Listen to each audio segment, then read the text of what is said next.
Hey everyone, welcome back to my YouTube channel. आज का हमारा टॉपिक है अबाउट रिटेन अर्निंग्स। क्या होती है रिटेन अर्निंग्स? बेसिकली कंपनी हर साल या हर फाइनेंशियल ईयर में प्रॉफिट अर्न करती है, that is called net profit. अब जो नेट प्रॉफिट होता है उसमें से डिविडेंड्स पे किए जाते हैं। जब डिविडेंड पे किए जाते हैं शेयर होल्डर्स को, तो कंपनी की अपनी अपनी पॉलिसी होती है। सारी जो आपकी इनकम है, जो आपका प्रॉफिट है, लाइक यू कुड से कि जो डिविडेंड आप पे करते हैं, इट कुड बी लाइक 40%, 60%, और बाकी की जो आपकी इनकम होगी वो रिटेन कर ली जाती है। वो अपने पास सेव कर ली जाती है, रिटेन कर ली जाती है फॉर फ्यूचर ऑब्जेक्टिव्स। उसको हम रिटेन अर्निंग्स कहते हैं। ये आपकी इक्विटी में एडअप होती है, या फिर बैलेंस शीट में आप इक्विटी साइड पे इसको लिखते हैं। तो बेसिकली जो रिटेन अर्निंग्स होती है ना, उनको बिजनेस में रिटेन करने का क्या पर्पस होता है?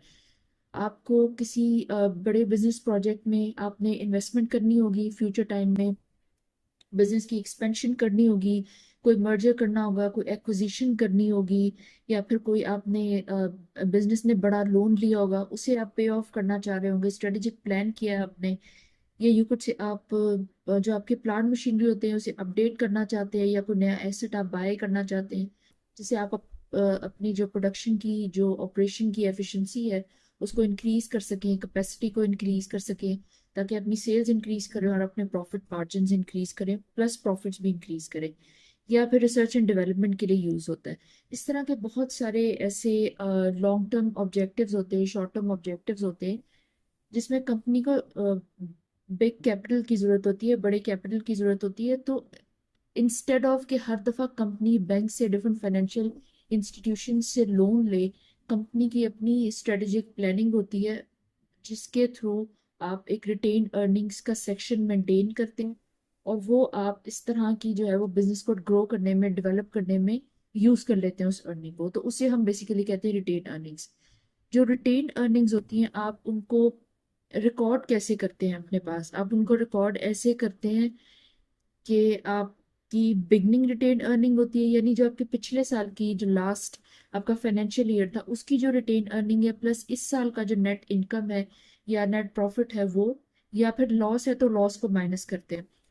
और इसमें से हम माइनस करते हैं डिविडेंड पेड, जितना आपने डिविडेंड पे किया है। बेसिकली समटाइम्स किसी किसी साल कंपनीज बहुत अच्छा प्रॉफिट नहीं करती, या फिर वो री इन्वेस्ट करना चाहती हैं बिजनेस में, बिजनेस प्रोजेक्ट्स में, तो वो डिविडेंड भी पे नहीं करती। अगर पे करें तो डिविडेंड पेड माइनस किया जाता है, बाकी का जो अर्निंग आपके पास बचती है, that is retain earning.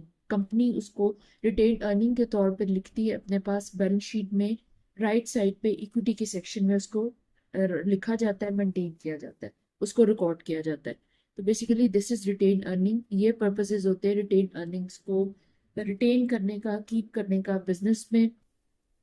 Basically जो आपके बिजनेस होते हैं ना, उनकी स्ट्रेटेजिक प्लानिंग होती है। जो आप शेयर होल्डर से फंडिंग लेते हैं, उनकी भी एक प्लानिंग होती है कि किस किस प्रोजेक्ट्स में आपने इस पैसे को डालना है।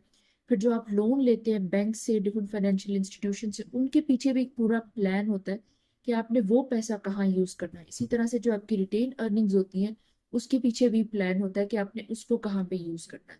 तो इस वजह से, क्योंकि अगर आप एज अ बिगनर अगर आप इसको देखते हैं, तो डेफिनेटली आपके माइंड में ये क्वेश्चन क्लिक करता है कि वाई रिटेन अर्निंग? क्यों आप जो है वो लोन नहीं ले सकते? रिटेन अर्निंग की क्या जरूरत है? आप ज्यादा डिविडेंड पे कर सकते हो शेयर होल्डर्स को। But this is not the point. Share holders को जो आप डिविडेंड पे करते हो ना, that is normally quite less. 2 rupees per share, 4 rupees per share, 6 rupees, 10 rupees per share. बाकी जो पैसा होता है वो आपका रिटेन अर्निंग में जाता है। बिजनेस के ऑपरेशंस बहुत बड़े होते हैं, they need lot of funds. इस वजह से जो है वो स्ट्रेटजिकली काफी सारे फंड्स उन्होंने अलहदा से मेंटेन किए होते हैं। प्रोविजनल फंड्स होते हैं, या फिर रेनी डे फंड टाइप उसे कहते हैं। इस तरह के फंड्स मेंटेन किए होते हैं। ये सारे इस वजह से मेंटेन किए जाते हैं कि कंपनी को कभी भी, किसी भी टाइम पे, short term, long term financial issues, financial disruptions नहीं होनी चाहिए। ये था आज का लेक्चर रिटेन अर्निंग्स के ऊपर। It's important. एग्जाम में तो इस तरह का क्वेश्चन नहीं पूछा जाएगा, लेकिन आपको पता होना चाहिए। अगर बिजनेस में आपका इंटरेस्ट है तो यू शुड नो कि what are retain earnings. Thank you for following up.